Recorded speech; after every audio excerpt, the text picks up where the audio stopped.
dans l'immense stade de Denver, le stade des Broncos, l'équipe de football américain. C'est beaucoup de médias qu'on a évidemment, les chaînes du monde entier. Et c'est un stade totalement impressionnant. 85 000 places. 85 000 places ce soir et plus de livres. Ça a été la ruée pour les tickets.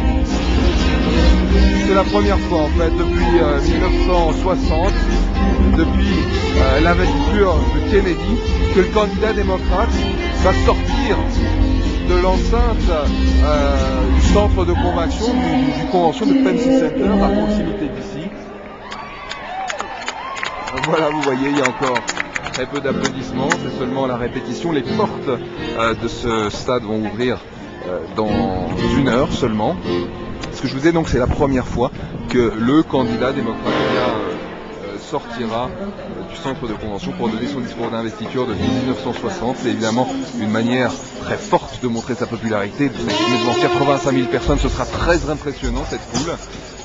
C'est aussi une manière de montrer qu'il s'intéresse à ce qu'il appelle les vrais gens, qu'il ne veut pas parler seulement devant les délégués, les sympathisants, mais aussi devant les citoyens au complet. On est ici devant des positions directes, notamment des chaînes étrangères. C'est là que les journalistes viennent intervenir pendant le journal. C'est là que j'ai fait mon direct tout à l'heure pour la TSR. On voit Diego Gilardoni de la TFI. Voilà, de très nombreuses positions directes. C'est un des événements les plus médiatisés après les Jeux Olympiques. 15 000 journalistes ont fait le déplacement. Voilà. Et là on voit la scène. Can I go, sir? No, sir. Okay. Mind your way. La scène, je ne sais pas si vous la distinguez, mais ça ressemble vaguement à un temple grec ou un temple romain. Ça fait beaucoup rire les républicains qui avaient déjà comparé Obama à l'être élu, à Moïse. Et donc ils ont surnommé ce temple grec le temple d'Obama. Ça pourrait aussi bien rappeler les bâtiments officiels à Washington d'ailleurs, mais évidemment, les républicains ont l'ironie facile en ce qui concerne leur grand ennemi démocrate. Voilà, on voit donc Sheryl Crow avec sa guitare au loin, qui termine sa répétition.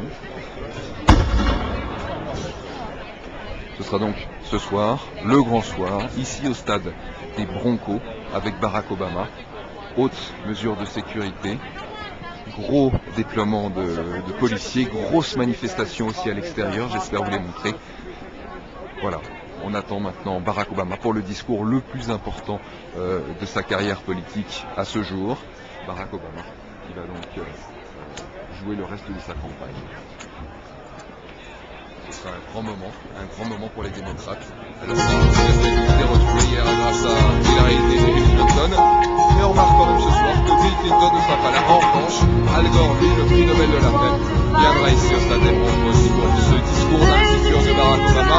Discours historique au jour du 45e anniversaire du célèbre speech de Martin Luther King. I had a dream, j'ai fait un rêve. Ce soir, ce rêve deviendra soudainement plus réel.